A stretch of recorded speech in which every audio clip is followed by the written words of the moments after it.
Hello everyone, and welcome. Before we step into today's story, take a moment to picture a familiar face on television, someone whose presence feels reassuring, whose voice feels trusted, and whose smile feels like a part of everyday life.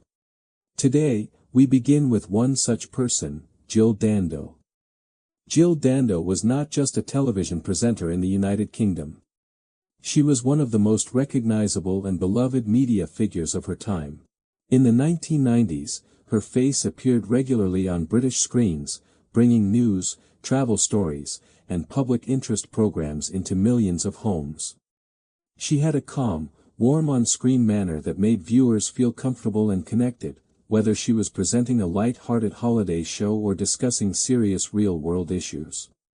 To many people, she felt less like a celebrity and more like a familiar presence, someone you trusted to guide you through important stories. Her career reflected that trust. Jill worked her way up through journalism and broadcasting with a reputation for professionalism and quiet confidence. She was known for being prepared, respectful, and deeply committed to her work. Colleagues often described her as grounded and kind, someone who treated everyone from production staff to interview subjects with the same level of courtesy.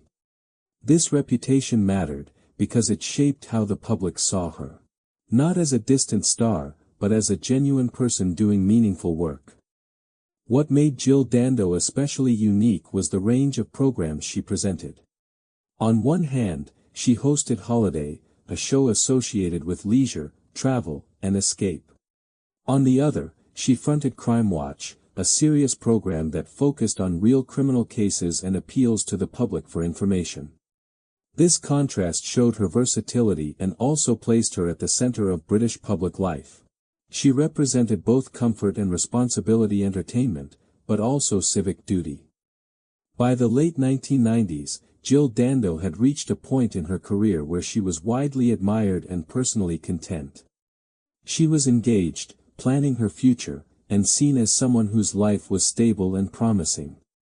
There was nothing about her public image that suggested danger, controversy, or conflict.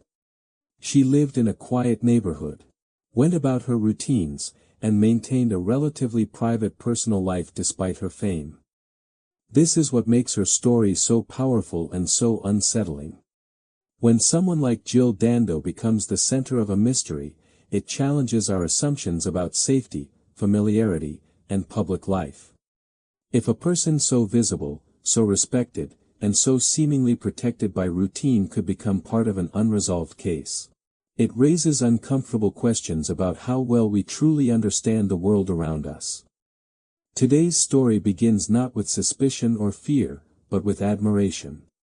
It begins with a woman who symbolized trust on television and whose name would later become linked to one of the most enduring unanswered questions in modern British history.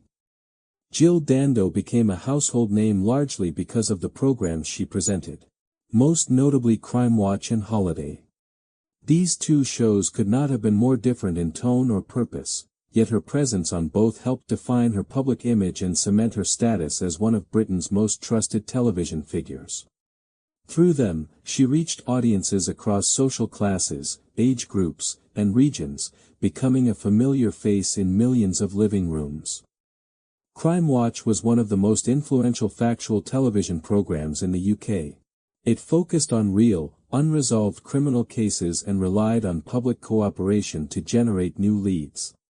Presenting such a show required a careful balance, clarity without sensationalism, seriousness without fearmongering, and empathy without emotional manipulation. Jill Dando's calm delivery and composed demeanor made her particularly suited to this role.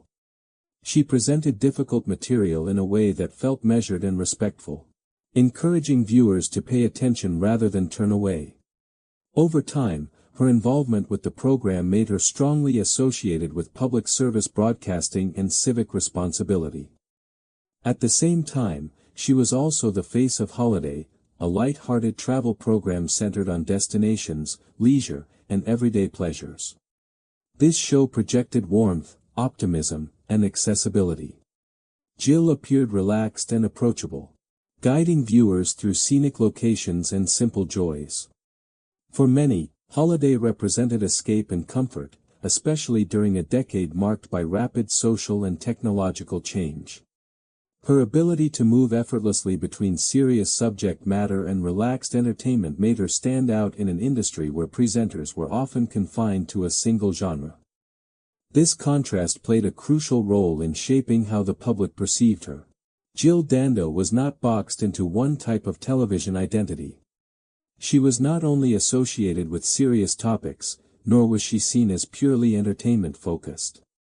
Instead, she occupied a rare middle ground, someone who could be trusted with sensitive information and also welcomed into lighter, everyday viewing.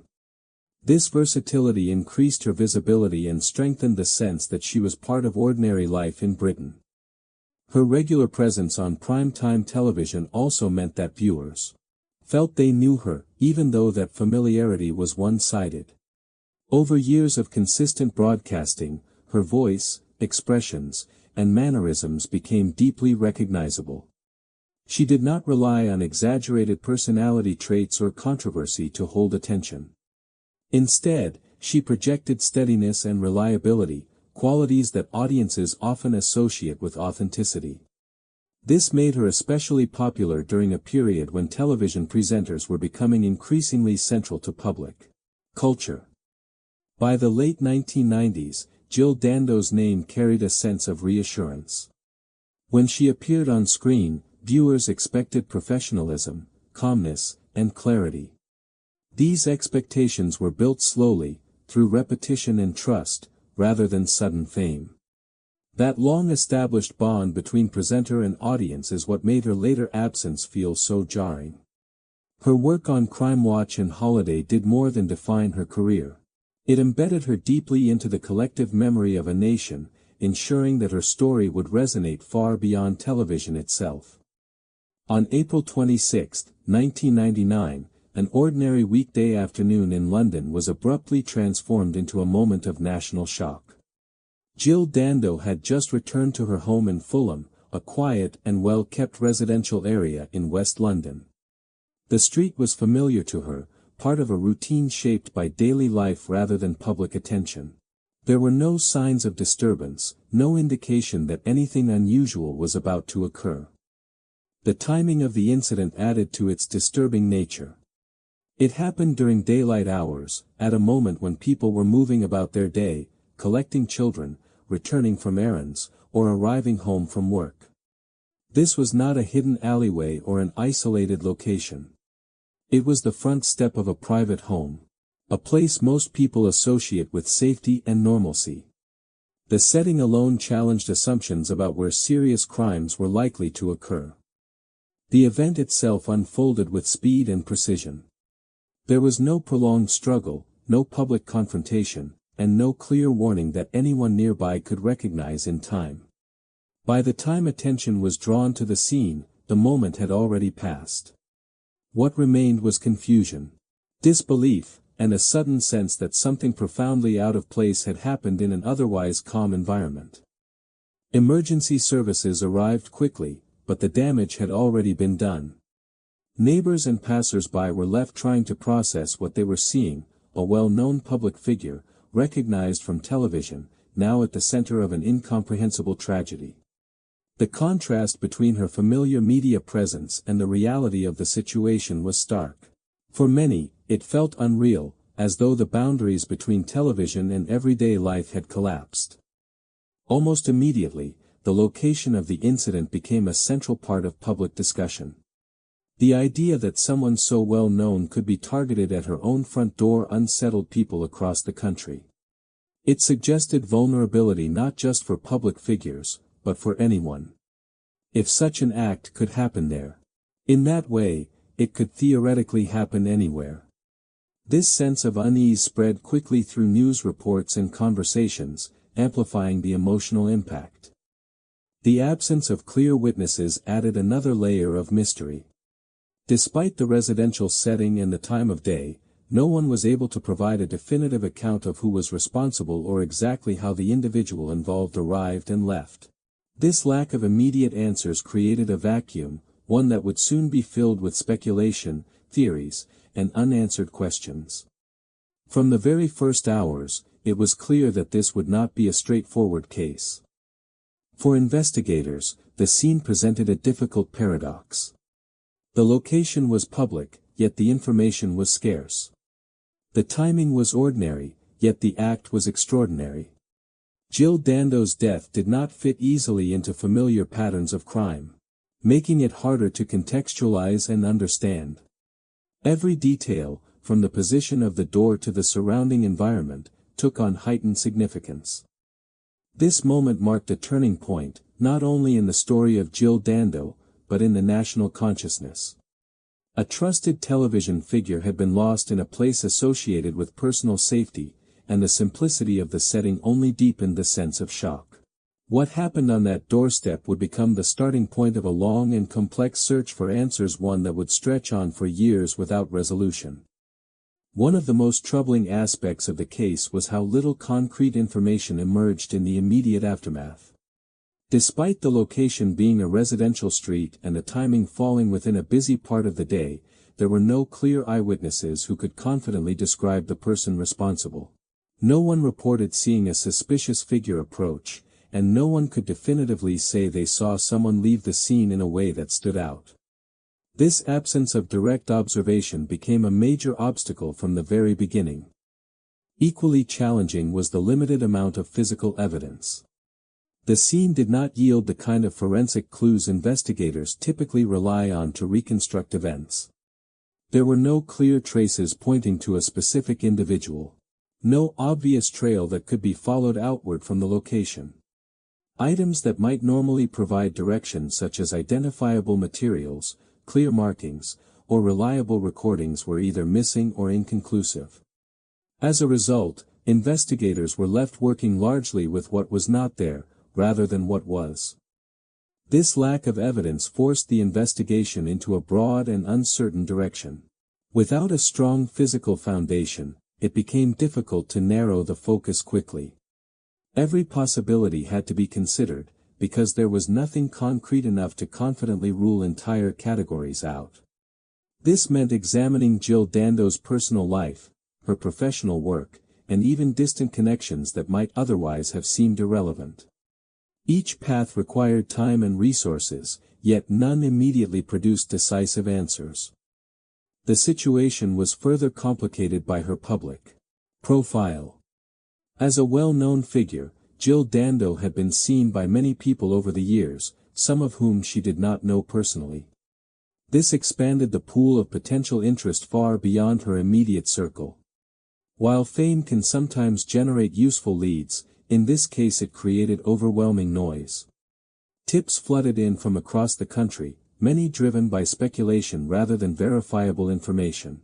Sorting meaningful details from coincidence became an enormous task. Investigators also faced pressure from intense media attention.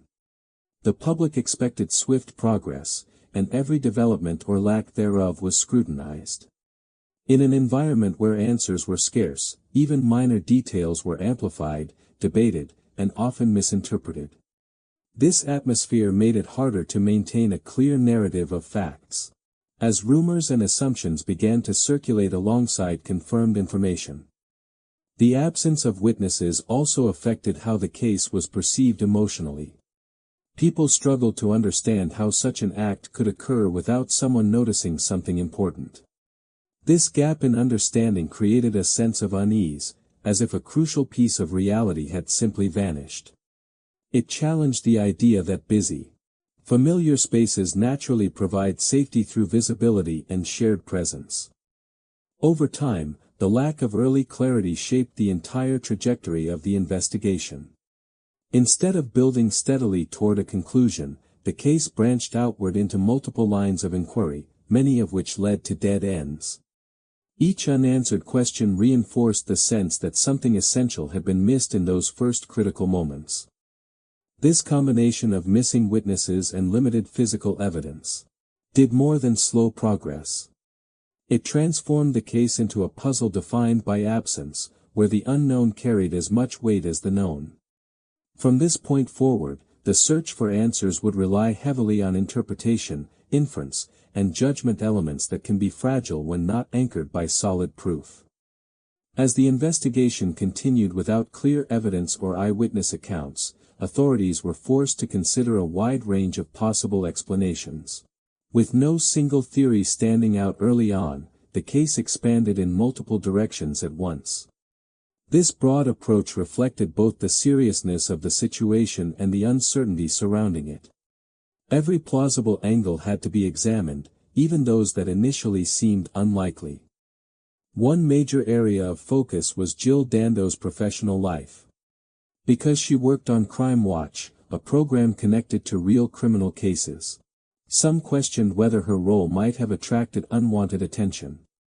The show regularly featured unsolved cases and appeals for information, which meant it reached people from all backgrounds, including individuals with difficult histories. Investigators explored whether someone might have felt resentment, fear, or anger connected to past coverage.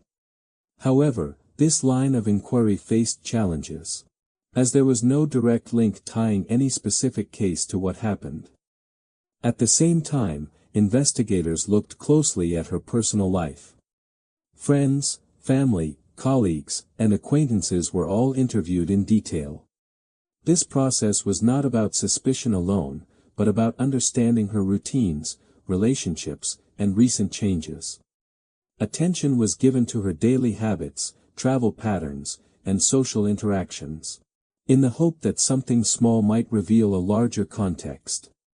Yet those who knew her consistently described a life that appeared stable and positive, with no obvious conflicts or threats. Another theory centered on the possibility of a random or opportunistic act. The idea that someone unknown to her could have acted without a personal connection was unsettling, but it could not be dismissed. This perspective raised difficult questions about unpredictability and public safety. Without evidence of prior contact or communication, however, it remained hard to support or disprove conclusively. The investigation also examined whether the act could have involved planning rather than impulse. The speed and apparent confidence suggested by the event led some to believe it may not have been spontaneous. This raised questions about whether someone had observed her routines or anticipated her movements. Even so, without physical proof or reliable sightings, these ideas remained theoretical rather than demonstrable. Media coverage added another layer of complexity. As different theories surfaced publicly, they influenced how the case was discussed and understood. Speculation sometimes blurred the line between confirmed information and assumption. While public interest kept attention on the case, it also risked shaping narratives that were not grounded in verified facts. Investigators had to work carefully to separate external noise from meaningful leads. Over time, the sheer number of possibilities became a challenge in itself. Each theory required time, analysis, and elimination. Progress often came in the form of ruling things out rather than confirming answers. This slow narrowing process tested patience, both within the investigation and among the public, who were eager for clarity. Ultimately, the wide range of theories reflected the absence of a single, compelling explanation. Rather than pointing clearly in one direction, the case remained fragmented, with pieces that did not easily connect.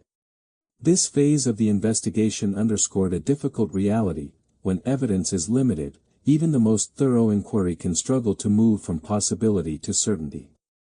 After years of uncertainty and mounting public pressure, the investigation reached a dramatic turning point with the arrest of Barry George. His detention marked the first moment when the case appeared to be moving toward resolution. For many observers, this development offered a sense of relief, suggesting that answers might finally be within reach after a long period defined by unanswered questions. The case against Barry George was built largely on circumstantial elements rather than direct proof. Investigators focused on aspects of his background, behavior, and proximity to the area where Jill Dando lived. Certain details were presented as indicators of possible involvement, and these were assembled into a broader narrative intended to demonstrate responsibility. At the time, this approach was accepted as sufficient to proceed to trial, especially given the intense desire to resolve such a high-profile case. During the court proceedings, The absence of clear eyewitness testimony or decisive physical evidence remained a central issue. Instead, the prosecution relied on interpretation and inference, asking the jury to consider how individual pieces might fit together as a whole. The defense, in turn, emphasized the gaps and uncertainties, arguing that suspicion was not the same as proof. This tension highlighted the fragile balance between legal standards and public expectation. Despite these challenges, Barry George was convicted in 2001. The verdict was met with mixed reactions. Some members of the public felt reassured that accountability had been established, while others expressed discomfort with the strength of the evidence presented. The idea that such a major case could hinge on indirect proof raised concerns about whether the conclusion truly reflected certainty or simply the need for closure. Media coverage following the conviction was intense. Headlines framed the outcome as the end of a long and painful chapter, reinforcing the impression that justice had been served. Yet beneath the surface, doubts persisted. Legal analysts and commentators questioned whether the case had been proven beyond reasonable doubt, or whether the pressure to deliver an answer had influenced the process. For investigators, the conviction represented both an endpoint and a risk. While it appeared to resolve the case, it also placed the entire investigation under long-term scrutiny. Any future challenge to the verdict would reopen not only the facts of the case, but the methods used to reach them.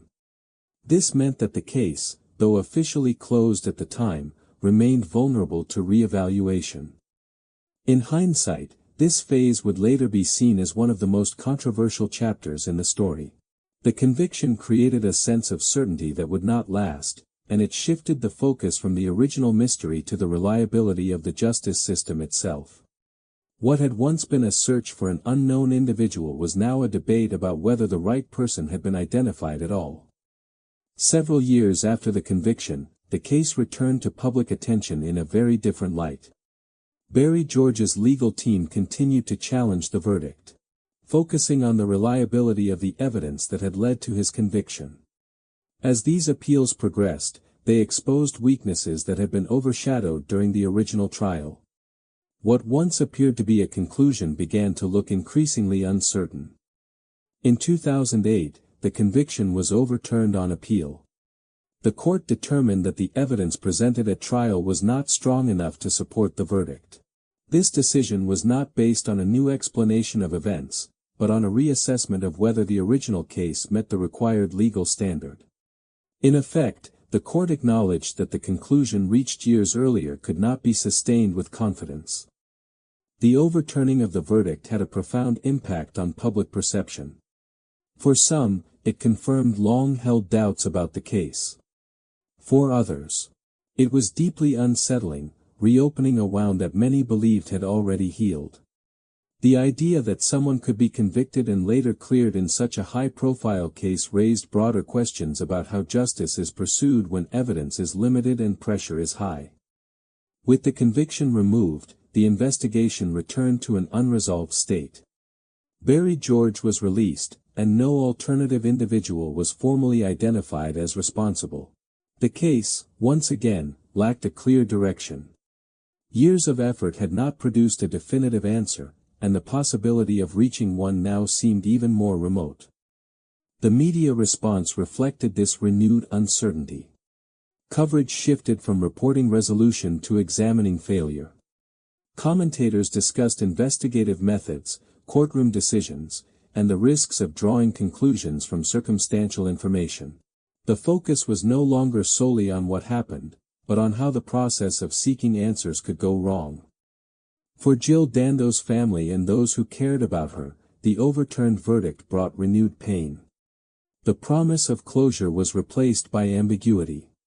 Without a confirmed conclusion, there was no clear point at which the story could truly end. The absence of accountability continued to cast a long shadow over the case. This moment marked a critical turning point. It demonstrated that even a formal verdict does not always represent the final truth. Instead, it highlighted the fragile nature of certainty in complex investigations. The removal of the conviction did not solve the mystery. It deepened it, leaving behind a case defined by unanswered questions and lingering doubt. With the conviction overturned and no new suspect formally identified, the investigation gradually shifted into the category of a cold case. This transition did not mean the case was forgotten, but it did reflect a change in momentum. Active lines of inquiry became fewer, and progress slowed as time created distance from the original events. Evidence that might once have been fresh or contextual was now bound to the limitations of the past. The case's status as unresolved continued to weigh heavily on public consciousness. Jill Dando's visibility meant that her story remained present in documentaries, articles, and discussions about major unsolved cases in the United Kingdom. Unlike many cold cases that fade quietly, this one remained symbolically powerful. It represented not only an unanswered crime, but also a reminder of how uncertainty can persist despite years of effort and attention. From an investigative perspective, time introduced significant challenges. Memories faded, witnesses became harder to locate, and opportunities to re-examine the scene were constrained by changes in the environment. Each passing year reduced the likelihood of discovering new, decisive information. The case increasingly relied on the possibility that someone might come forward voluntarily with information that had never been shared before. Public interest, however, never entirely disappeared. Periodic anniversaries and media retrospectives revived conversations and speculation. These moments often reignited debate around earlier theories and decisions, keeping the case alive in a cultural sense even when practical progress was limited. For many, the unresolved nature of the case was what made it compelling, a story without a final chapter. The label of cold case also carried emotional weight. It implied that the search for answers had slowed, even if it had not stopped. For those connected to Jill Dando, this reality underscored the difficulty of achieving closure. Without resolution, remembrance and uncertainty existed side by side. At a broader level, the case came to symbolize the limits of modern investigative systems. It challenged the assumption that high-profile cases, supported by resources and public attention, will inevitably reach clear conclusions. Instead, it showed that some questions remain open, not because of neglect, but because the available information simply does not lead to certainty. As years passed, the case settled into a space between history and possibility. It was no longer part of daily news, yet it was never fully relegated to the past. Jill Dando's name continued to surface whenever discussions turned to unresolved mysteries, reinforcing her story as one of the most enduring cold cases in modern British history. As the years passed, the way the case was discussed began to change. Immediate shock and urgency gradually gave way to reflection. Media coverage shifted from breaking news to long-form analysis, documentaries, and retrospective articles.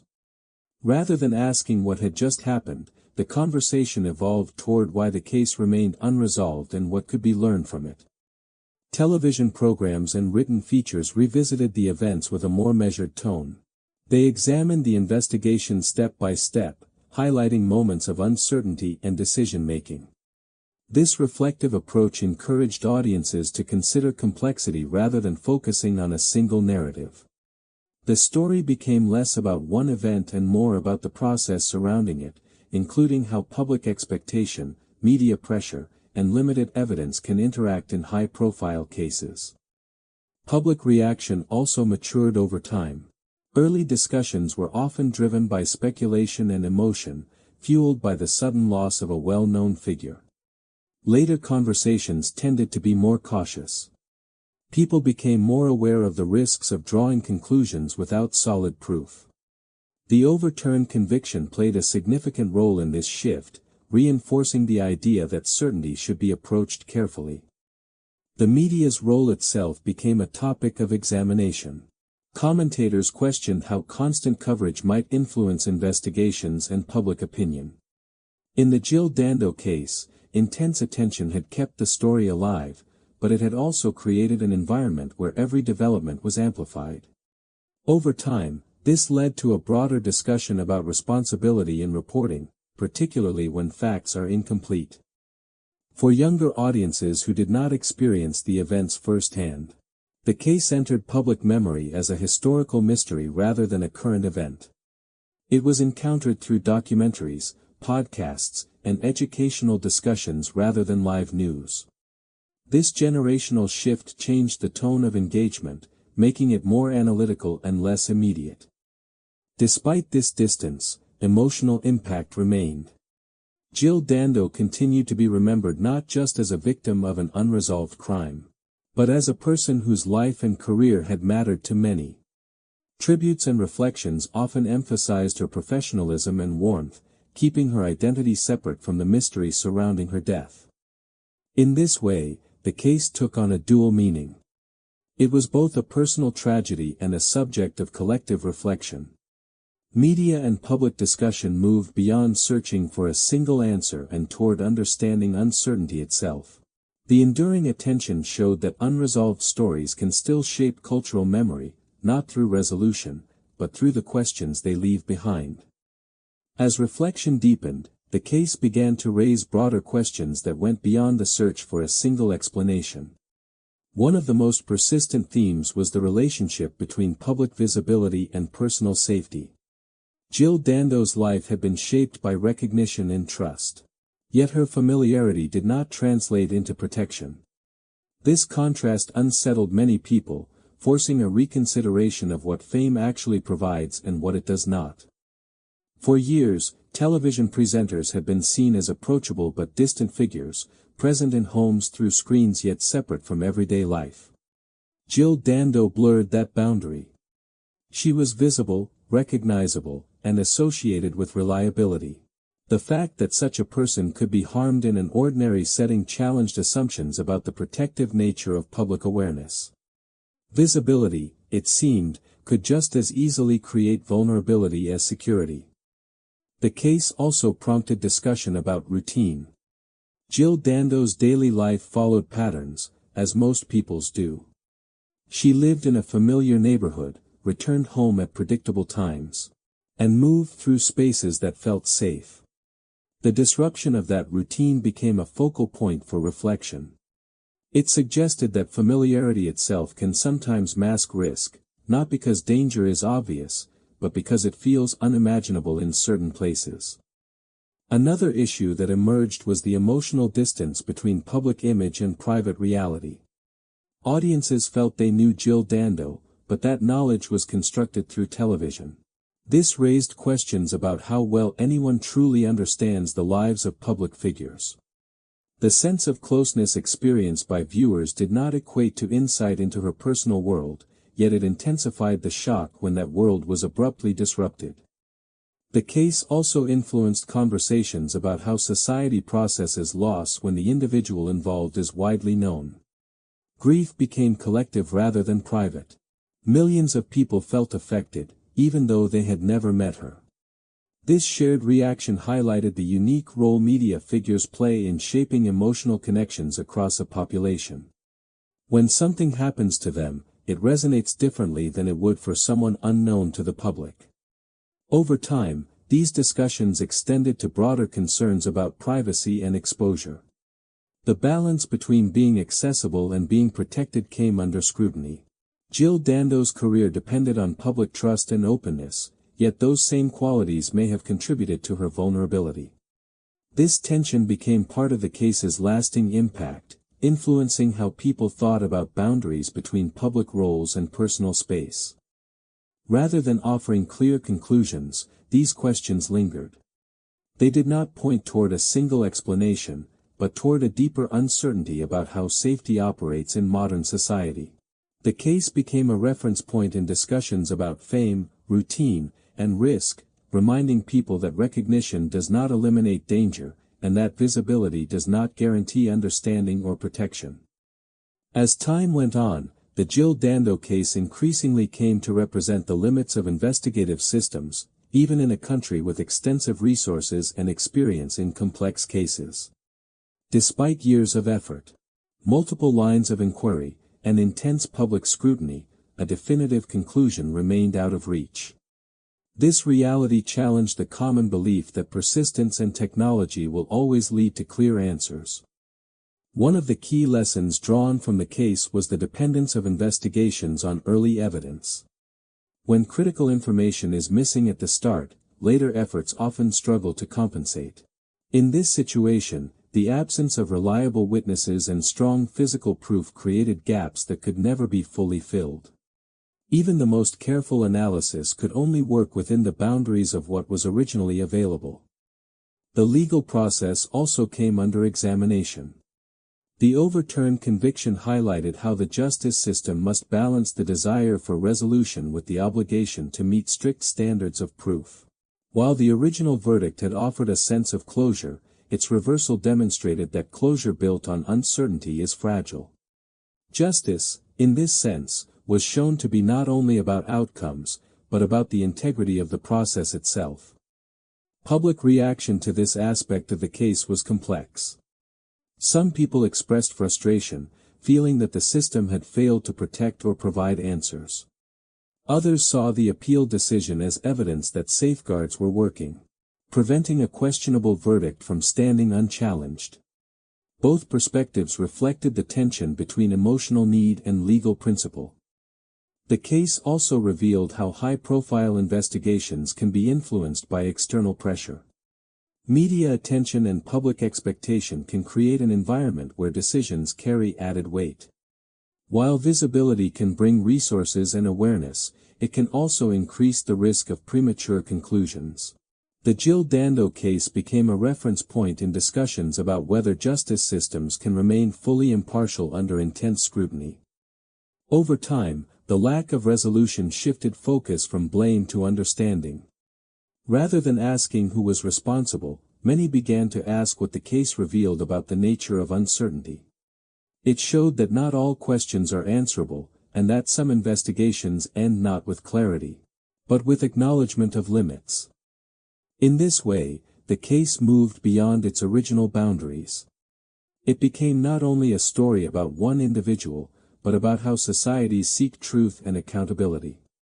The unanswered questions did not invalidate the effort. They underscored the reality that justice systems, like all human systems, operate within constraints that cannot always be overcome. Even without a final resolution, Jill Dando's story has continued to shape public memory in meaningful ways. Over time, attention shifted from the unanswered questions surrounding her death to the life she lived and the values she represented.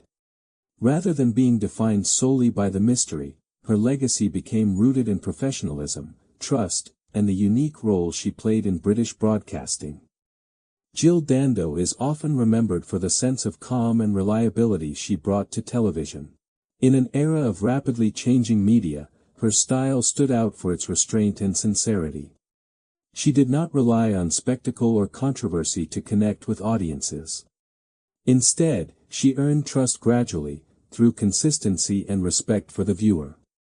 That approach has since been cited as a standard many presenters aspire to but rarely achieve. Her work also left a lasting impression on public interest broadcasting. Programs like Crime Watch demonstrated the potential of television to serve a civic function, encouraging awareness and cooperation rather than passive consumption. Jill's presence helped humanize difficult subject matter, making it accessible without diminishing its seriousness. Long after her passing, discussions about responsible factual television often reference her example. The enduring mystery surrounding her case has also influenced how unresolved events are remembered. Rather than fading away, the lack of answers kept the story alive in a different form.